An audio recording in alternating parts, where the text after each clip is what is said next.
It's enough now, अब चुप्पी तोड़ना पड़ेगी। दो सवाल जो बहुत अनाप शनाप पूछे जा रहे हैं, जिस पे बहुत बड़ा प्रोपेगेंडा बनाया जा रहा है बगैर सर पैर के। पहला, स्टोलन वैलर, और दूसरा, हु इज शिफूजी और हु एम आई। ऐसा है, पहले सोचा कि ये सही बात है, भारत में सभी को अधिकार है फ्रीडम ऑफ एक्सप्रेशन का, फ्रीडम ऑफ स्पीच का, तो उसके अंतर्गत चल रहा है, कोई बात नहीं है। हमने भी किया है, but I never said anything wrong about anyone. हाँ, गद्दारों के खिलाफ कहा था और हमेशा कहूंगा, अगर दम है रोक सको तो रोक लो। जैसे मैंने बातें कही हैं, बहुत तकलीफ भी होने वाली थी, जलनी तो थी, वो बड़ी बात है, उससे कोई प्रॉब्लम नहीं है।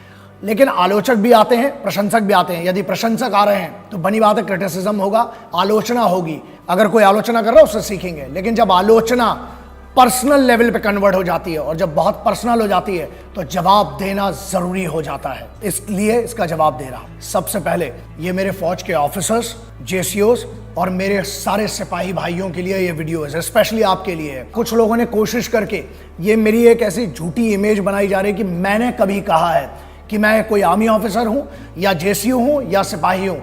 ऐसा है दोस्तों, मैंने कभी भी ऐसा नहीं कहा। ये पूरा बेबुनियाद है, ये गलत है और झूठ का आरोप है। और यदि मैंने कभी कहा है तो ये बताओ कि मैंने अपनी क्या रैंक बताई है। मैंने कभी captain, major, lieutenant colonel, colonel, brigadier है, कुछ भी मैंने कभी लगाया है? जेसीओ की कोई सुबेदार या कोई सुबेदार मेजर या कोई मैंने रैंक लगाई है? और यदि लगाई है, और मैंने लगाना तो बहुत दूर की बात है, मुझे उसका सम्मान, उसके बारे में पता है। मैं ये बोल रहा हूं कि अगर मैंने कहीं कहा है तो उसका प्रूफ दो, कहां है, कहां लिखा है। मेरे भाइयों से ये कि ये सिर्फ और सिर्फ कोशिश की जा रही है, और ये आपके लिए यार, आपको पता होना चाहिए कि मैं आपकी कितना मोहब्बत करता हूं, कितना प्यार करता हूं। अरे अगर डर गए हो ना तो सीधे बताओ यार, डर गए हो तो कम से कम इतनी छोटी, इतनी गंदी, इतनी वाहियात हरकत तो मत करो। बुरा क्या लगता है कि मेरे देश के कुछ नौजवान जो कि ये गंदी भ्रष्ट पॉलिटिशियंस के बीज है, गंदे बीज है ना, उनके द्वारा प्लांट किए जा रहे हैं। किस बात के लिए? कि मैं अपने देश के सिपाहियों के लिए, उनके सम्मान के लिए कुछ बात न कर पाऊं, इसलिए इनमें डर पैदा हो गया है। इसीलिए सुनो, हमेशा बोलते आए, आज भी बोल रहे हैं और आगे भी बोलूंगा, और तुम में दम हो, रोक सको तो रोक के दिखा दो। और लगता है ना, जितने ये पॉलिटिकल जो बीज पैदा हुए, पॉलिटिकल मतलब जिसको कहते हैं कि भ्रष्ट नेतागिरी के बीज उत्पन्न हो रहे हैं इन जो लड़कों में, ये सिर्फ और सिर्फ अपने पॉलिटिकल करियर को सेटअप करने के लिए इंडियन आर्म्ड फोर्सेस का नाम यूज कर रहे हैं। और उसके लिए उनको कोई नहीं मिला तो बोला कि चलो शिफूजी मिल गए, चलो कंप्लेन खेलते हैं। ऐसा यार, हमारे पीछे पड़ने से कुछ नहीं मिलने वाला है। कुछ ऐसा करो देश का भला हो, और इस देश में बहुत बड़े बड़े मुद्दे हैं।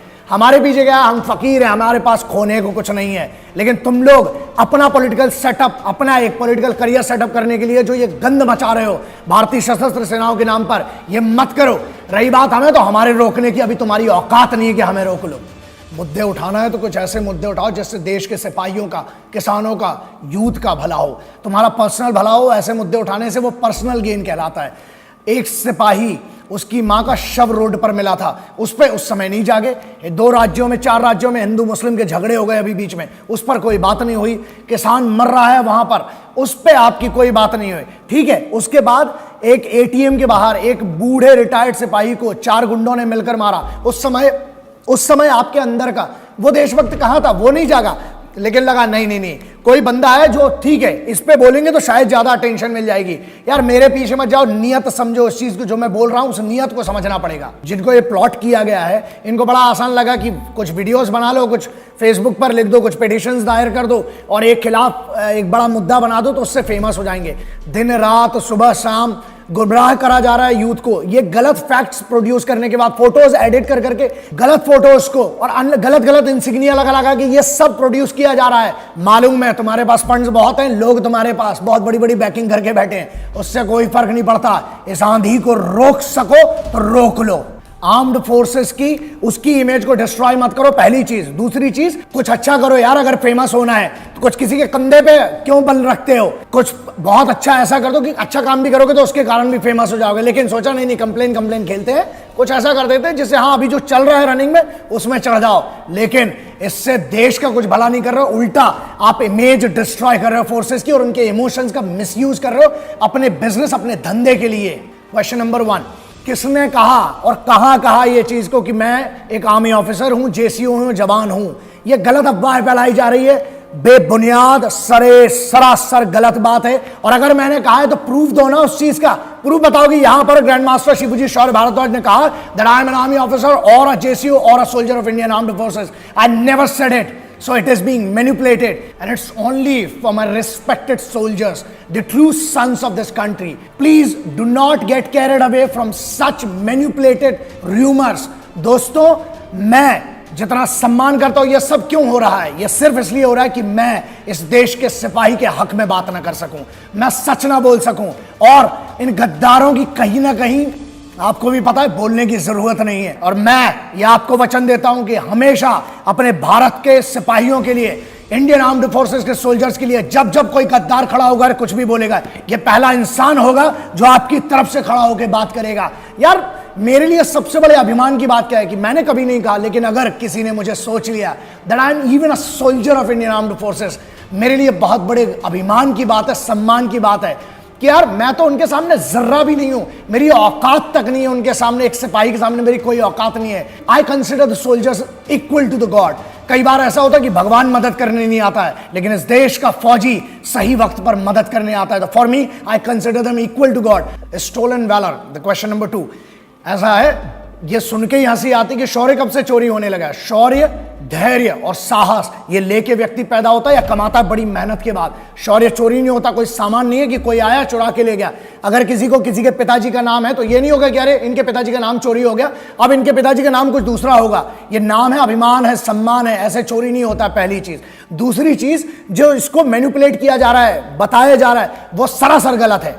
पता भी है तलवार की धार की बात कौन कर रहा है, शौर्य की बात कौन कर रहा है. तलवार की धार की बात वो कर रहे हैं जो वीडियो गेम के योद्धा हैं, जो फेसबुक, ट्विटर और इस पर बैठकर शौर्य की बात कर रहे हैं. 500 मीटर हमसे दौड़ा ना जाएगा, लेकिन हम तुमको शौर्य का मतलब बताएगा. ये बात कुछ समझ में नहीं आई. हम तो इस बात का जवाब भी नहीं देना चाहते थे, क्योंकि इनकी इतनी औकात नहीं है कि हम इनसे बात भी करें, इनको जवाब दें. लेकिन क्या हो गया कि जो छोटे मेरे भाई बहन हैं, जो फॉलो करते हैं, जो प्यार करते हैं, बहुत परेशान हो रहे थे. इसलिए उनके लिए जवाब देना जरूरी है कि कंफ्यूजन मिटा लिया जाए. और ऐसा है, मिट्टी है ना इस देश में, सिर्फ फौजी जिम्मेदारी नहीं लेगा, हम सबको इस बात की जिम्मेदारी लेना पड़ेगी कि हमसे जो हो सकता है, हम इस देश के लिए जो कर सकते हैं हम करें. शौर्य, साहस और धैर्य ये किसी की औकात नहीं चुराने की, ये अपने आप में होता है और वो महसूस करने की और उसे लेकर कैरी करके आगे जाने की बात होती है. रही बात आर्म्ड फोर्सेस और स्पेशल फोर्सेस की ट्रेनिंग की, तो ऐसा है, मैं कौन हूं यार?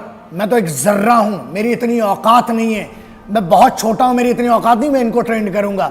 और सिर्फ इतना कहना है कि हमारी आर्म्ड फोर्सेस, स्पेशल फोर्सेस खुद इतनी ज्यादा ट्रेंड है, अपने आप में इतनी सक्षम है कि वो एक आदमी खुद लाखों को ट्रेंड कर सकता है. और रही बात इससे संबंधित जवाब की, तो पूरे संवैधानिक तरीके से जो भी पूछा गया है ऑलरेडी उसका मैं जवाब दे चुका हूं. और जब भी एक डिजर्विंग और एक कंसर्न अथॉरिटी मुझसे पूछेगी किसी भी बारे में, आई एम ऑलवेज अवेलेबल. जब भी आप पूछेंगे मैं उस बात का सही तरीके से, संवैधानिक तरीके से जवाब देने के लिए तैयार हूं. बाकी का नहीं मालूम, लेकिन हिंदुस्तानी फौज के खिलाफ उठने वाली हर एक आवाज के खिलाफ मैं जवाब दूंगा, हमेशा जवाब दूंगा. दूसरा, इनके वीरता, पराक्रम, साहस और इनने जितने बलिदान किए उनके बारे में मैं हमेशा आखिरी सांस तक बात करता रहूंगा. और दम है अगर तुम में तो रोक लो, ओपन चैलेंज है तुम्हारे लिए, चल भाग. क्या अपनी मिट्टी से, क्या अपनी मां से प्यार करना गलत है? क्या अपने देश की फौज से प्यार करना गलत है? क्या अपने देश के उन फौजी भाइयों से, हर उस सिपाही से प्यार करना गलत है? क्या उनके साहस, उनके बलिदान, उनकी वीरता के बारे में बात करना गलत है? और क्या इस देश के सिपाहियों के खिलाफ बोली जानी बात पर उन गद्दारों को जवाब देना गलत है? और अगर ये सब गलत नहीं है तो मुझे लगता है मैंने कोई गलत काम नहीं किया, बहुत सही काम किया. जहां बात आती है राष्ट्रीय सुरक्षा की, सबसे पहले सर्वोच्च मेरे लिए और इस देश के हर नागरिक के लिए भारत की राष्ट्रीय सुरक्षा है. अगर बात है कि मेरे जिस्म में, मेरी जान में, मेरी रूह में अगर कुछ राज दफन है तो सर कटाना मंजूर है, लेकिन उन राजों के साथ ही मरूंगा. क्यों? क्योंकि मुझे पता है मेरे जैसे लाख करोड़ आएंगे, लेकिन इस देश की मिट्टी और इस देश के सिपाहियों के सम्मान के लिए जब जब बात होगी और जब जब मेरे देश के सिपाही, मुझे कोशिश की जा रही है, मुझे पता है, चुप कराने की कि इनके खिलाफ, इन गद्दारों के बारे में बात ना करूं, लेकिन जब भी मुद्दा होगा, whenever it will come about the respect of the Indian Armed Forces, my dear brothers, my respected soldiers, you will always find this person stand by you. मैं हमेशा आपके साथ खड़ा हूं, आज भी खड़ा था, और राष्ट्रीय सुरक्षा के लिए अगर सर कटाना पड़ा तो कटाऊंगा और आपके साथ हमेशा खड़ा रहूंगा। और रही बात इनकी, तो सुनो बे, तुमसे जो खाड़ते बने और जो करते बने कर लेना। आखिरी में वही बात है, सम्मान स्वाभिमान।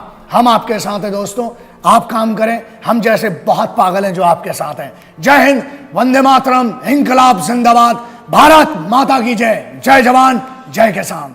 जय हिंद, वंदे मातरम, इंकलाब जिंदाबाद, भारत माता की जय।